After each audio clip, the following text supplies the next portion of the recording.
Hey, what's up, guys? It's me with another video today. We are going to be speaking about some shocking news regarding Michael Olise. I don't know if you guys heard, but there's definitely been some reports coming out, more than the ones that's been coming out yesterday, saying that yesterday was more of a confirmation of who Perez was really going for. There's been a lot of talks, a lot of names, list of names, but yesterday, definitely a name stood out. If I don't know if you guys watched my previous video, the name was Michael Olise. That's the reported player that Perez is gonna put the 150 million bid for. If you guys see here, Florentino Perez's clan has already been in contact with Michael Olisa's entourage, but he can't say it. So this I haven't heard. This I we haven't really heard. We haven't heard that he's actually been in contact with him, or he has even been speaking with Olise. And then if you look at the other report, it says um Michael Olise is ready to join Real Madrid. He has been informed of the club's interest and he is willing to join. Real Madrid know about the player being willing to join, which is why they will make an official bid for him next week. Next week. So this they're saying that Olise is interested in the Real Madrid offer and he's not turning it down 100%.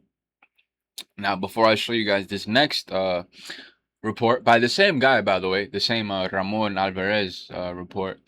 The next report I'm going to show you is not completely contradicting that, but it's going to shut this down real quick. Okay. So the next one is Michael Olise is open to joining Real Madrid this summer, but right now he is not planning to force a move. He expects Bayern Munich. Bayern's position is very clear.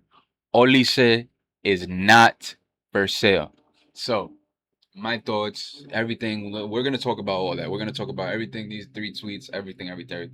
First thing I'm gonna need you guys to do is like and subscribe to my channel because I've been seeing a lot of views, but I haven't been seeing a lot of likes or subbing or even commenting. Comment your thoughts. I'll interact with you guys. I'll like every comment. I'll respond to every comment. Just don't be afraid to get in touch with me and with the channel and make yourself known and heard and voice your opinions, whether you disagree or agree with me. I'm not the type of guy where I'm going to shut down your opinion or delete your comment because you're saying something that's against what I'm saying. Feel free to express whatever you want to say. Dislike, like, interact with the channel, sub, all that. Please, it would mean a lot to me, and it would also help me and to continue to make videos. It would definitely benefit me. So moving around from that, let's get right into it. So apparently Olise is interested in the deal. Now, he's also not going to 100% force his way out of Bayern Munich because, I mean, if you look at the season they just had, it would be pretty stupid of him to do that. Um, I mean, they just won everything there is in their own league. They just damn near they damn near got to the Champions League final and most likely would have gotten there if the team they versed in the semifinal wasn't PSG. So they're definitely a strong UCL contending team. They're not a team to be taken for granted or as a joke or somebody that can't say no to a 150 million, 200 million dollar offer. They are more than capable enough to saying no to this offer and being well off and even making more signings around that price. Bayern is a huge club. They don't need money. I've said this in my last video with the Michael Olise video when it was just a thought or a rumor. But now with these reports coming out that he's actually in contact with Florentino, I don't think it's just like rumors. I don't think you're gonna see all these reporters saying that just to say it. And I mean, if they're saying that he's interested, it's just crazy. Like I just still don't see it happening because he would have to force his way out. So he can't just agree with it and be like, you know what, I'm gonna leave on my own terms. He's under contract at Bayern Munich. I believe his release clause isn't until 2030, 2029. So I mean, the end of his contract isn't until 2030, 2029. So it's not like there's much room for leeway here. It's either Bayern Munich is open to it and accept it, or it's nothing. It's just rumors because at the end of the day, the one who makes the decision is the clubs. Whether the club wants to keep him there, sell him, it's all up to the club. It's not up to Olise. Olise can just try to force his move, try to to convince them, try to make that move happen. But at the end of the day, the one who says yes or no, this deal is happening final is not the player. It's never the player. So let's just I don't know. It's just a lot of reports coming out at once. So it's definitely like you got to keep a open eye for a lot of things because you hear one thing one minute and then the next thing the other minute. You know, if you go and see this report right here where it was like Michael Olise is ready to join Real Madrid. This was posted at 7:30 a.m. So you're thinking for like the other report didn't come until 8:05. So you're thinking for a good hour. You know what? Olise is open-minded. He might be able to get this transfer done. Da da da da da da da da. And then boom, 8:05 it drops that he's not planning to force a move. So it just shuts this whole operation down because that would be the only way for it to be possible is for a force of a move because Bayern have already expressed many times that they are not interested in even a 200M. It won't even phase them. Euro deal. It's just not something that's gonna happen in their eyes. They don't believe that that's something that's worth of a player like Olise, and it's respectable. I mean, you can't blame them. They like I said, they're coming off a very successful season, and I'm pretty sure they would have won it all if PSG, you know, wasn't in their way. But unfortunately, things happen, life happens, and you know, it's not how it is, but it doesn't take away from the fact that they're still a great, fantastic team. I mean, bro, the numbers Olise and Diaz and Kane were putting up last season were, I think, surpassed the MSN numbers, or came close. They were definitely in the top two. So it's definitely a trio that Olise has that he can work with. It's not like something's going on in that team where he's not happy or he's not fitting in. No, he fits in perfectly at this club. So it would be a very big risk for him to leave that and come into something that's being rebuilded. Not even completely to him. It's gonna be rebuilded for Mbappe and Vinicius. He's coming in as a third guy. I don't think that him coming into this team also is gonna force like who's the number one, who's the number two guy. It's not gonna be oh, who's number one, who's number two with just Vinny and Mbappe. No, it's gonna force it. It's gonna force who's gonna be the number one guy, who's gonna be the number two guy, and three, etc.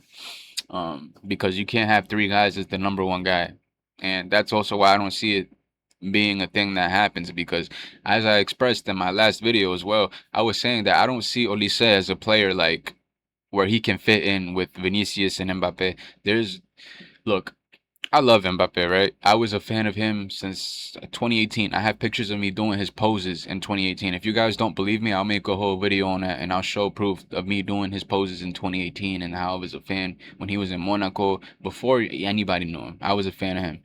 So I can say this with more than certainty and comfortness in my heart that whenever Mbappe is in an attack, he's not always going to fit with every player. He's not, and again, you can say that with a lot of players, but let me get my point across. Let me get my point across.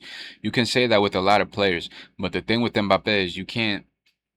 You have to build around him. You can't use him to build around other people, and he's not good enough to be built around.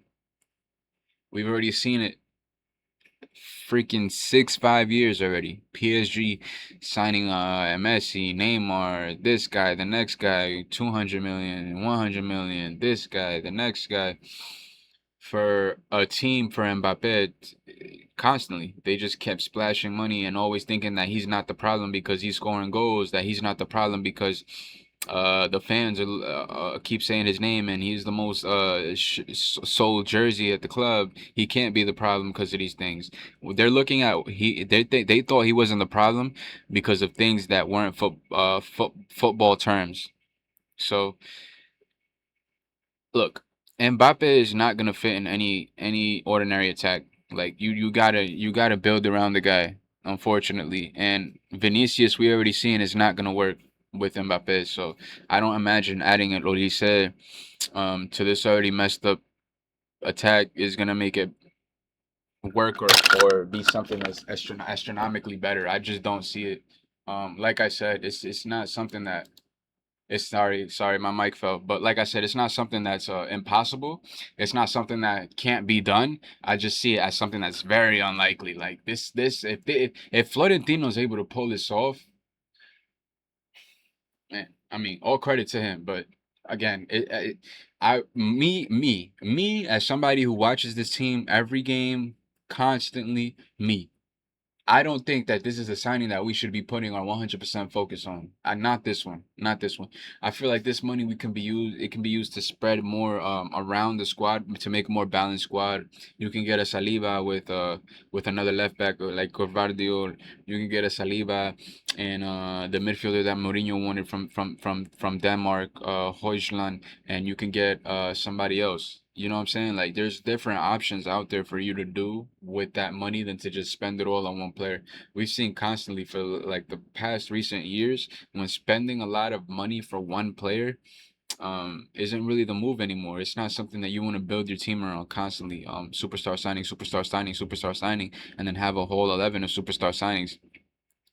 After the back-to-back trophyless seasons we had, Florentino is now starting to open his eyes, especially with the elections. He can't just sit back and be passive anymore. He has to act out and start winning stuff with this squad and back up his promises to the socios. But again, that's why I'm saying that I just don't see this signing being the one that either happens or is the one that is the fix for our team. I just don't see it. Again, you guys are more than welcome to comment your thoughts, more than welcome to express your minds and say if you disagree or want to call out a point that I'm saying and discuss it. Write it down in the comments below. I'm not a guy that's gonna delete it, get angry at it. Write down your opinions, man. Because for me, from what I'm seeing, I don't think that this is like I said, I don't think that this is a signing that's just gonna is going to benefit us, not even in the long run. I understand we need more attacking options on the right hand side, but I don't think going and spending 200 million on that position is something that's going to fix it or is something that's worth fixing. 200 million, bro. That's a lot. That's a lot of fucking, that's, excuse my language, that's a lot of money, bro. That's a lot of money. So again, it's not something that's easy. It's not something that's just gonna happen in a day or two. It's gonna take some time.